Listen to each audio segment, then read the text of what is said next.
कैसे हैं भाई आप सब? और गुड, आप कैसे हो? हम भी खूबसूरत हैं। हमेशा रहेंगी। क्या बात है, थैंक यू भाई, थैंक यू। चलो गाइस, रेडी? हम तो तैयार हैं। Ready guys? सो बहुत बहुत स्वागत है हिमा जी आपका। और उम्मीदें तो बहुत ज़्यादा थी आपकी, लेकिन उम्मीद से बहुत जल्दी घर से बाहर आ गई हैं आप। अपने इविक्शन पर क्या कहना चाहेंगी? देखिए, कहते हैं कि जो अगर मन जैसा हो जाए तो अच्छा है, और अगर नहीं हो तो और भी अच्छा है।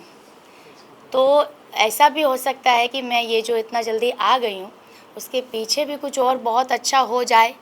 अब जैसे ये आप बोलें कि हेमा जी, ये तो हम एक्सपेक्ट नहीं कर रहे थे कि आप बाहर आ जाएं, लेकिन और भी कुछ ऐसा हो जाए जो भी आप बोलेंगे हेमा जी ये भी एक्सपेक्ट नहीं किया तो कि इतना बड़ा कुछ हो जाए। सो वी नेवर नो, ये लाइफ है। मैं बोलती हूँ कि मैं चाहती थी बिग बॉस में जाना, लेकिन मैं बिग बॉस 18 की कंटेस्टेंट बनी हूँ। मेरे लिए ये भी बहुत बड़ी बात है, क्योंकि बिना किसी सपोर्ट के एक नॉर्मल लाइफ जीने वाली लड़की हेमा, जिसके ना आगे है ना कोई पीछे है, मतलब बच्चे हैं, बट फाइनेंशियली बहुत ज़्यादा अच्छा नहीं है सेटअप। नॉर्मली सुबह शाम वही नॉर्मल रोटी खाने वाली लड़की अचानक से बिग बॉस के कंटेस्टेंट बन जाती है। कंट्रोवर्सी होने के बावजूद 1 साल के अंदर वो अपने ऊपर इतना मेहनत करती है, ज़मीन से जुड़ के मेहनत करती है। कोई फिल्म भी उसने नहीं किया, कोई टीवी सीरियल भी उसने नहीं किया। बस ज़मीन पे जाके जो लोग ज़मीन पे बैठे उनके साथ बैठ के बातें की और जनता बनी, और देखिए मैं बिग बॉस में पहुंच गई। तो ये भी तो एक अचीवमेंट है ना, कि जो मैंने मेहनत की वो रंग लेकर आई। जिनके साथ में थी, जिनके साथ में पार्टिसिपेट करी थी, बाकी जो कंटेस्टेंट थे वो सब टीवी आर्टिस्ट थे, तो मैं थी, रजत थे। तो हमारे जैसे जो लोग हैं वो हम जो पहुंचते हैं अपनी लाइफ की कहानी के साथ पहुंचते हैं, ना कि हम इस टीवी सीरियल का फेस हैं या हम इस फिल्म का फेस हैं। तो मुझे ऐसा लगता है कि मैं अगर आज बिग बॉस में पहुंची हूँ तो ओनली बिकॉज ऑफ मेरी लाइफ की कहानी के ऊपर, कि इसकी लाइफ की कहानी इतनी इंटरेस्टिंग है। तो मैं भैया खुश हूँ, आई एम हैप्पी कि मैं वहाँ गई। 12 दिन, एक दिन जाते हैं बिग बॉस के घर में, वो भी झंडा गाड़ते हैं, लिख देते हैं कि भैया एक दिन में रह के आए। मैं 12 दिन रह के आई हूँ, एक एक चीज़ें देखी हैं, साफ़ भी करके आए हैं टॉयलेट, ऐसी बात नहीं है। हेमा जी, आपने जब कंट्रोवर्सी आपकी क्रिएट हुई थी, तभी आपने कहा था हाँ मनीषा रानी जैसे लोग जा रहे हैं, मुझे कोई दिलचस्पी नहीं है बिग बॉस में जाने की। लेकिन अब जब आपको अपॉर्चुनिटी मिली थी तब आपने हाँ क्यों कहा, जब आपने पहले मना किया था कि आपको नहीं जाने में इंटरेस्ट है। इसी कंट्रोवर्सी को लेकर मैं और जोड़ना चाहूँगी कि आपने सलमान खान को लेकर भी बहुत सारी नेगेटिव चीज़ें कही थी। तो फिर ये अपॉर्चुनिटी कैसे? यस, देखिए, ऐसा है कि OTT 3 के लिए मेरी बात चली थी, जो अनिल कपूर जी कर रहे थे, और उसमें भी इसलिए गई थी कि चलो भैया उसमें सलमान जी नहीं कर रहे तो क्या पता मेरा हो जाए। तो मैं जब गई तो वहाँ पे उनको लगाया लड़की के अंदर दम है, इसको OTT के लिए नहीं रखते हैं, इसको कलर्स के लिए रखते हैं। ये बात है मई की। मई से मेरा जो सफ़र रहा है पूरे 6 महीने रहा है, और 6 महीने में हमेशा मैंने, जब भी मैं इंटरव्यू के लिए गई, कभी भी किसी को निराश नहीं किया। दूसरी बात मनीषा रानी की, आई थिंक मनीषा रानी के बारे में मैंने अगर कभी बोला हो, क्योंकि मनीषा से मेरी कोई पर्सनली दुश्मनी नहीं, मैं मिली भी नहीं हूँ सामने से, और मुझे पता भी नहीं वो क्या करती हैं। मतलब करती थी, अभी तो भगवान की कृपा से she is doing really good. Manisha के ऊपर कभी मैंने अगर बोला हो तो मेरे को सोच में मैं पड़ जाऊंगी कि मैंने क्यों बोला होगा। रही बात सर की, सलमान सर की, तो भैया उनसे तो मैं मिलना चाहती थी, इसी चक्कर में तो दबंग 3 कर ली हमने, और फिर भी नहीं मिले। लेकिन भैया क्या करे, प्यार इतना, सम्मान इतना है। अब बिग बॉस में जाना है, अपनी कहानी बतानी है, तो big boss biggest reality show है, तो जब कुछ करना है तो बिगेस्ट ही करते हैं। अब बिगेस्ट में भाईजान भी आ जाते हैं, हमने तो अनिल कपूर जी वाला किया था, हम तो डर भी रहते कि हमारा तो होगा भी नहीं।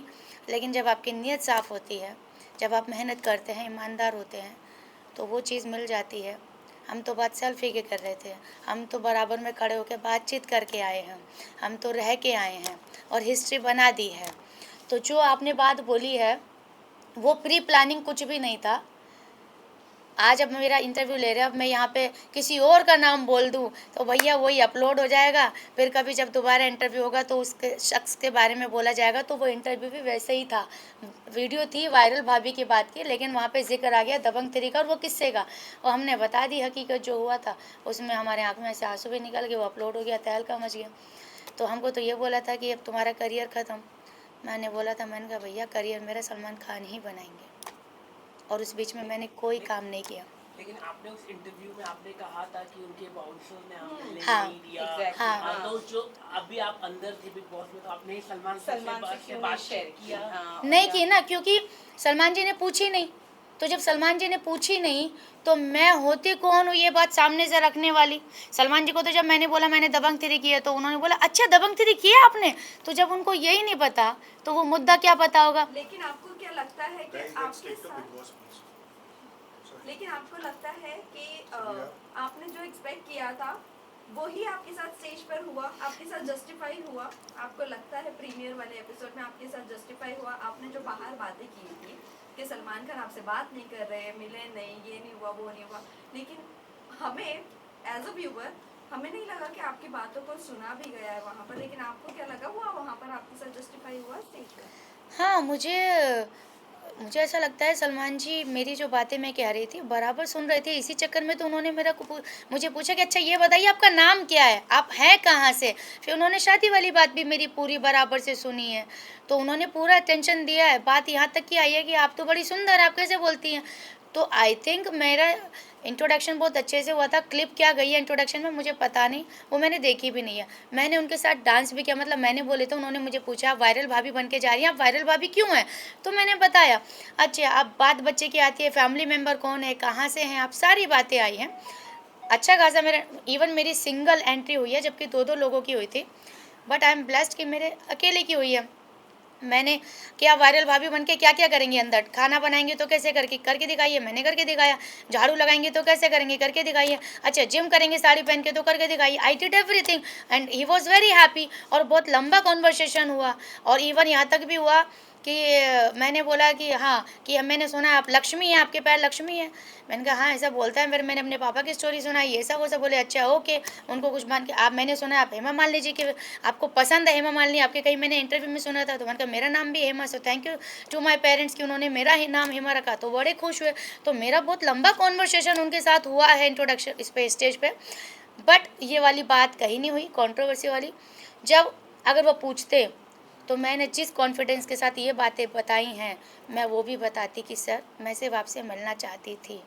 मतलब ये है कि सलमान सर तक जो बात पहुंचती है, मतलब उनको पता ही नहीं था, और कहीं ना कहीं आपको भी ये लगा कि सलमान खान की इमेज को लेके आप, मतलब आपको लगा कि गलत है सलमान खान की। सलमान जी खान जी की इमेज को लेके मैंने कभी किया ही नहीं। उनके जो आसपास रहते हैं उनके बारे में मैंने हमेशा बोला। सलमान जी को मैंने कभी सलमान जी मैं थोड़ा ना, सलमान जी ने मेरे को धक्का मारा। ये तो फिर जब थंबनेल बनते हैं तो भैया फिर गर्दन यहाँ सलमान जी का एक थंबनेल लगाया हुआ है, उनके हाथ में तलवारें मेरी गर्दन है। बताओ भैया इतना खतरनाक कर दिया तुमने कांड, उसको देख के मैं डर गई कि बताओ यार, खौफ सलमान खान। और भैया मगर सही से लगा लेता यार। तो चीज़ें आपको पता है कैसे निकलती है, क्या बोलते हैं और क्या निकल के आती है। अच्छा बिग बॉस जर्नी की अगर मैं बात करूं तो आपको लगता है जिस तरीके की पर्सनैलिटी आप है जो अभी तक हम जान पाए हैं, अगर आप इंडिविजुअल गेम खेलती तो शायद अभी तक घर में टिकी रहती, भेड़ चाल में चलने की वजह से आप जल्दी घर से बाहर आ गई हैं? नहीं भेड़ चाल तो मैंने कभी चली नहीं, क्योंकि मैंने कभी इधर की उधर की नहीं। मैं इसके साथ बैठी इसकी सुनी, इसके साथ बैठी इसकी सुनी, अरे भैया इसको भी खाने की पड़ी है, इसको भी खाने की पड़ी है। और वहाँ पे ना ग्रुप बना लिया। चूँकि मैं अपनी इंडिविजुअल लाइफ बाहर से खुद जीती हूँ, ना मायका है ना ससुराल में, अपना डिसीजन खुद लेती हूँ, अपनी लाइफ खुद चलाती हूँ। तो मैं मेरा वही है कि जो मेरे को सही लगा मैं इसके पास जाके बैठी। वहाँ पे क्या हो रहा है, ग्रुप चल रहे हैं। अब किसको नॉमिनेशन डालना है, यार इसका ये ठीक नहीं है, तो अगर तुम ये आपके साथ है तो आपका झगड़ा होगा तो ये साथ में आएंगे। तो भैया जब यहाँ तुम्हारे ग्रुप चल रहे हैं, मेरा तो झगड़ा किसी से नहीं है, तो मैं फटे में टांग क्यों अड़ाऊँ। जब मेरी बात आई, जब मैंने सोचा कि इनकी तो ईगो ही ख़त्म नहीं हो रही है, राशन ही नहीं मिल रहा है, ये कोना पकड़ के सॉरी बोल रहा है, वो बोल रहा है मेरी ईगो ख़त्म नहीं हो रही, जब मेरा पारा फूटा, अरे भैया तुम लोगों ने कमाल कर दिया। खाना खाना खाना खाना, उसको राशन क्या मिला, उसको लगा मैंने संसार जीत लिया।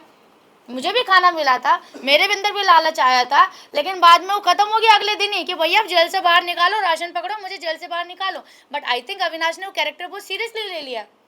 मैं बाहर लोगों को खाना बांटती हूँ, और जब मैंने एक ही दिन, जब मुझे लगा मेरे अंदर पावर आ गई है, अब मैंने एक दिन खाना कंट्रोल किया, तो मैंने देखा यार भूखे मर रहे हैं वो तो आपस में, अरे यार आज खाना कम मिला। मैंने कहा भैया मैं खाना कम नहीं दे सकती, ये खाना लो, बिग बॉस ने खाना खिलाने के लिए ही भेजा है। अगर मैं आप लोगों का बिग बॉस को खाना दिया हुआ आप लोगों को नहीं दूंगी तो ये गलत बात होगी।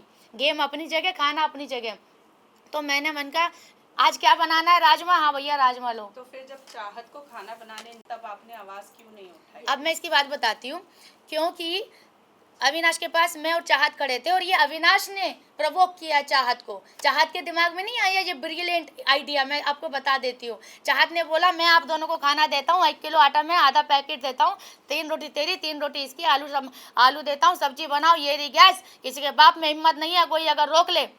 तो मैंने भैया अभी तो मेरा चल रहा, बाद में सोचूंगी, लेकिन चाहत ने ले ली वो बात सीरियसली। चाहत ने जाके कर दिया कांड।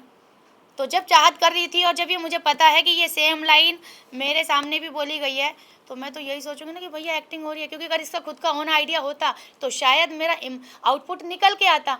लेकिन आपको ये कितना वैलिड लगता है कि किसी के लिए भी खाना नहीं बनाना चाहिए? बिग बॉस ने अभी तक के चूल्हा किसी का और बंद जिस नहीं तरीके किया, से आप लोगों ने और सिर्फ चाहत को राशन की वजह से पकड़ा सब था। लोग चूल्हा बंद करवा रहे हैं, सबका खाना बंद करवा रहे हैं, बट सामने वाला लोगों को दे रहा है खाना, एक ही लोगों को, भले ही उसके फेवरेटिज्म को दे रहा है वो, लेकिन वो दे रहा है। लेकिन वो कौन होते हैं पर बोलने वाले कि चूल्हा नहीं और जलेगा किसी लड़की के हो लिए? के लड़की के साथ जो बिहेव किया गया है वहाँ लगता है कि और चुम जस्टिफाइड जो था। बोलती है कि वो अनसेफ फील करती है अविनाश के साथ, लेकिन जो चुम ने एग्रेशन उसके साथ दिखाया चाहत के साथ, आपको कहाँ तक तो वो सही लगा कि वो चुम सही थी अपनी जगह पर? यहाँ पे जो है ना टाइम कोड को पावर मिली थी कि वो जो बोलेंगे we have to follow that rule, ठीक है। तो उसमें हम 17 लोगों ने, जितने भी लोग थे 16 लोगों ने साथ में ये डिसीजन लिया था कि ठीक है अब खाना जब बनेगा, जब सीधा 18 लोगों का बनेगा, उससे पहले नहीं बनेगा। लेकिन ये टाइम गॉड का डिसीजन नहीं था, टाइम गॉड को लोगों ने मैनिपुलेट किया था।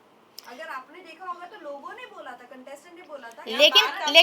लेकिन बात तो हुई थी ना, चाहे मैनिपुलेट से हुई हो, चाहे दिमाग से हुई, चाहे दिल से हुई हो, बात तो हाथों गर्दन तो हिली थी ना कि हाँ भैया यही डिसीजन है। उसके बाद चाहत ने ये स्टेप लिया, कोई प्रॉब्लम नहीं है, लेकिन जो अगर आपने 10 लोगों के बीच में एक बात कही है और आप उनके अपोजिट जा रहे हो, अगेंस्ट जा रहे हो, तो first you have to at least inform them कि देखो भैया ऐसा मेरा हो गया तुम लोगों के साथ, अब मैं ये रास्ता पकड़ रही हूँ, तुम लोगों को कोई प्रॉब्लम तो नहीं है ना। उसने क्या किया, उसने बताया नहीं, वो सडनली वो चालू हो गई। अब मुझे पता था कि ये जो कर रही है ये सेम लाइन अविनाश ने बोली है, तो ये अविनाश से इंस्पायर्ड हुई है। अभी क्या हुआ, अभी तक तो पहले अविनाश दुश्मन था इसका, क्योंकि चाहत पांडे ने ये किया वो किया, लेकिन जब से अविनाश अंदर गया भैया इनकी दोस्ती ज़्यादा ही गहरी हो गई, मुझे समझ नहीं आया। तो ये भी क्या मसला है, समझ नहीं आया मुझे। चलो वो भी ठीक है। तो तुम जो ये आइडिया कर रहे हो ये तुम्हारा खुद का क्रिएट किया होता तो मैं थी जो सिर्फ मुझे पता है कि ये मुझे भी बोली गई थी, लेकिन मैंने नहीं की क्योंकि मैं को इतनी नहीं थी। और मैं सबसे ज़्यादा तो उसे नहीं सुबह खाना खाया था, खिचड़ी भी खाई थी, वो शिल्पा जी भी खिचड़ी खा ली थी, एप्पल भी खा लिया था। चलो फिर भी भूख लग गई, कुछ लोगों को लग जाता है, वो टेंशन नहीं है। लेकिन वो बोल देती देखिए ऐसा है सर, जो भी अपना आरफिन जी, अब मैं ये अपना रविनाश से खाना ले रही हूँ, मैं बना रही हूँ, आई होप इसमें से किसी को प्रॉब्लम नहीं होनी चाहिए, क्योंकि ये बिग बॉस का घर है, इंडिविजुअल राइट है गैस खाना बनाने का, चूल्हा ऑन करने का। तो जो बातें चिल्ला चिल्ला के बोली गई और जो वो आ कर रही थी, मैं आपको बता देती हूँ उसमें चोट चाहत को नहीं लगी थी, चुम को लगी थी, ठीक है। तो वो तो थोड़ा आवाज़ ज़्यादा हो रहा था। अब पता नहीं भैया वो ड्रामा था कि सच था, लेकिन मैं बस उसको ये देख रही थी कि भैया ये लाइन मुझे, अभी तो साथ में दोनों खड़े थे, इसने मान ली, मैंने मानी नहीं, ये फ़र्क है बस। अगर मैं ये मान लेती तो ये मेरा मुंह देख रही होती और ये मेरे हाथ में होते। आपकी अच्छाई आपको लेकर डूबी? कहाँ डूबी, बताइए क्या डूबा मेरा? आप जेल में रहे 1 हफ्ते। तो जेल में रही तो मेरा इमोशनल आया ना बाहर। लेकिन जेल में आपको जेल में लोगों ने रहकर आप सबसे ज्यादा पसंद किया, हाँ, बाहर आने के बाद आप चुप हो गई। अब मैं आपको बताती हूँ कि जितने लोग उतनी अलग अलग बातें। अभी इन्होंने बोला आपकी अच्छाई आपको जेल में ले डूबी, अभी इधर से बोली अरे प्यार से बात कर रही हूँ, ये तो मैं जो है ना आपकी बात का जवाब दे रही हूँ, भी मुस्कुराते ऐसी कोई बात नहीं, टेंशन वाली। अब इधर से आ रहा है कि जब आप जेल में थी तो ज़्यादा बढ़िया था, अच्छा तो तू जेल में रह लेती, ये बात आ रही है मेरे अंदर। तो ये जो है ना, जब ये वाले वीक में तो मैंने अपनी बलि वापस से चढ़ाने के लिए तैयार भी हो गई थी, जब राशन की बात थी अविनाश के चक्कर में। मैंने कहा गॉड टाइम को बोला, टाइम गॉड को, मैंने कहा मैं चली जाती हूँ पर मेरे को लिखित में दे दो कि मेरे को इस बार जल्दी निकाल लेना गारंटी के साथ। बग्गा को मैंने शामिल कर लिया, मैंने कहा बग्गा हम चले जाते हैं। बग्गा बोला नहीं यार फिर तू रोती है जेल में, फिर मुझे बुरा लगता है। मैंने कहा भैया अगर अविनाश चला गया ना तो माँ कसम राशन के चक्कर में हमें राशन ही नहीं मिलेगा। और वही बात हुई जो मैंने सारा को बोला, मैंने कहा अविनाश नहीं जाना चाहिए, देखना एक एक आटे के दिक्कत हो जाएगी। तो ये बात हुई थी। विपिन भाई ने भी मेरे को पूछा जी जी आप जेल में जाना चाहती हो, मैंने कहा भैया जाना तो चाहती हूँ पर बिग बॉस से इस बार पहले आदेश करा लेना, बहुत लंबा टाइम लेते भाई वो। लेकिन ये जो आप बोल रहे हो बाहर आने के बाद मैं 2 दिन मैंने थोड़ा सा लोगों को समझने की कोशिश की, क्योंकि जेल में थी तो वो लोग मेरे पास आते थे, मैं बाहर नहीं आती थी। तो 2 दिन मैंने थोड़ा समझा, पूरा घर समझा। और वो जो मैं यहाँ पे जो ब्रेक डाउन हो गया था मेरा जेल के अंदर, लास्ट जिस दिन मैं निकली मैं उस दिन बहुत लिटरली हो गई थी। तो उससे भी थोड़ा सा मैं बाहर आई कि यार मैं पर्सनल बाहर से मैं ऐसी आई थी जूझते हुए, यहाँ पे भी मेरे साथ हो गई, ये क्या समझ नहीं आया। 2 दिन मैंने लिए लेकिन उसके बाद आई बिकेम नॉर्मल। लेकिन शायद मुझे ऐसा है कि कुछ चीज़ें शायद नहीं दिखाई गई हैं, मुझे ऐसा मन में है। आपको ये लगता last है आपकी question है। जगह आपको आपको कौन लगता है कि आपकी जगह निकलना चाहिए था? अरे बाहर आने के बाद आप किसे सपोर्ट करेंगे? मैं अपने आप को ही करूँगी। कंटेस्टेंट्स में से ओके जो देखिए जो किसे बोल निकलना चाहिए था? देखिए सीधी सी बात है, इस सब का जवाब जो है ना आप दोनों के आप सबके पास है कि भैया हेमा जी तो फिर भी कुछ कर रही थी, जो नहीं कर रहे थे वो घर के अंदर क्यों हैं, और हेमा जी इतना सब कुछ कर रही थी तो हेमा जी घर के बाहर क्यों है। तो मुस्कान और बग्गा जी सीधा सीधा घर वालों का फैसला था कि अगर कोई घर से जाएगा तो या तो मुस्कान जाएगी या बग्गा जी जाएंगे। हेमा तो जाना डिजर्व ही नहीं करती हैं, क्योंकि सबके साथ मेरा जो बॉन्डिंग था, कोई मुझे ना नॉमिनेट करता था ना कोई मुझे टारगेट करता था। और वो इसलिए नहीं कि मैं गुड बुक्स में थी, वो इसलिए क्योंकि मैं इक्वल थी। मैंने कोई पार्शलिटी नहीं की, मैंने किसी के पास जाके वो ऐसे ऐसे कर रहा है वो ऐसे ऐसे कर रहा है, नहीं। मैं यहाँ बैठी तो इसकी, यहाँ बैठी तो इसकी, because I was so real. One last question. सारा ने कहा कि सलमान को टारगेट कर रहे हैं, जो वीकेंड के बारे में जब सर समझा रहे थे लगातार कि कोच को एक Mind coach. अच्छी सोच रखनी चाहिए, उनको समझना चाहिए। आप वो कैसे देख रहे हो? वो समझ ही नहीं पा रहे थे, एट द एंड में वो समझ पाए, लेकिन सारा बोल रहे थे टारगेट कर रहे नहीं, actually बार बार टारगेट जैसा उन्होंने- सलमान सर का सिर्फ ये था कि भैया मुझे सीधा सीधा बताओ कि आपका काम कैसा है, आपका ये जो प्रोसेस है ये कैसे समझ, ये पब्लिक जो आम जनता बैठी है जिनके पास कम दिमाग है, इंक्लूडिंग मी ऑल्सो, ठीक है, तो उनको कैसे समझ में आए कि आरफिन का ये काम है, ये प्रोफेशन है। सीधे सीधे 4 लाइनों में समझाओ, लेकिन वो समझाना इतना ज़्यादा हो गया कि भैया जो थोड़ा बहुत समझते थे हम वो भी भूल गए। सबसे ठीक ज्यादा है। मैनिपुलेटिव लगते हैं आपको अरफिन और रजत?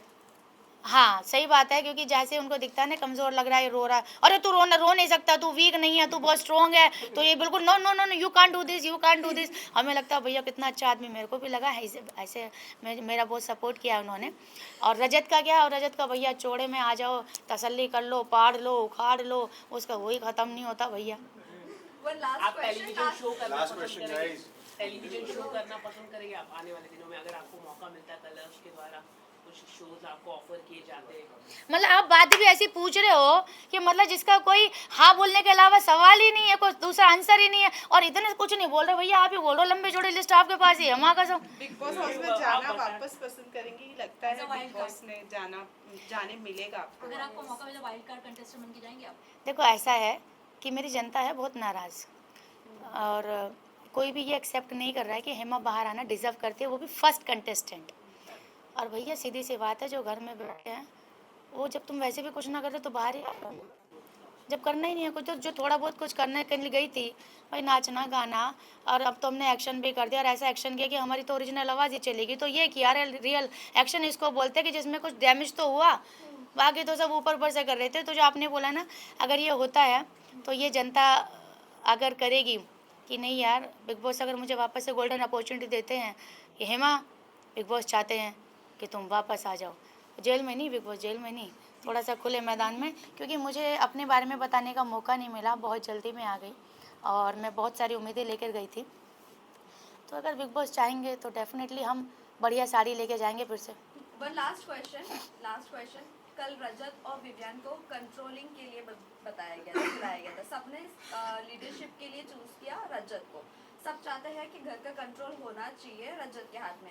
डू यू थिंक रजत उतने डिजर्विंग है विवियन के अकॉर्डिंग?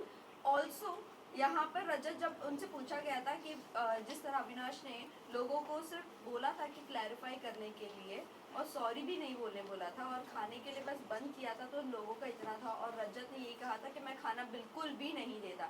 तो आपको लगता है वो हानिकारक नहीं है घर वालों के लिए और वो डिजर्विंग है कंट्रोल करने के लिए? और जबकि वोट भी उन्हीं को ही मिले हैं, मतलब वही जीते हैं। देखिए ऐसा है कि हर हफ्ते ना सबका हिसाब होगा और बराबर से होगा।